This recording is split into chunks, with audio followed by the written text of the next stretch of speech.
আল্লাহ বলে হাসান শোনো, আমি কিসের জন্য দাঁড়িয়েছিলাম গো, তোমরা যেন জানতে পারো নাই, তোমাদেরকে আমি যেন জানাই নাই। এই দেখো এখনই আল্লাহ একজন ফেরেশতা আমার দরজার কাছে এসেছিল। জোরে বলেন সুবহানাল্লাহ।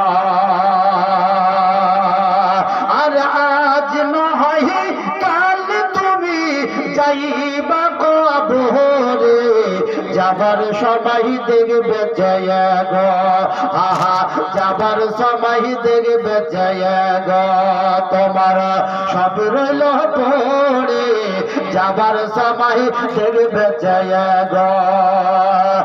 আজ নয় কাল তুমি যাইবা কবরে, যাবার সময় দেখবে জয় গো, যাবার সময় দেখবে জয় গো।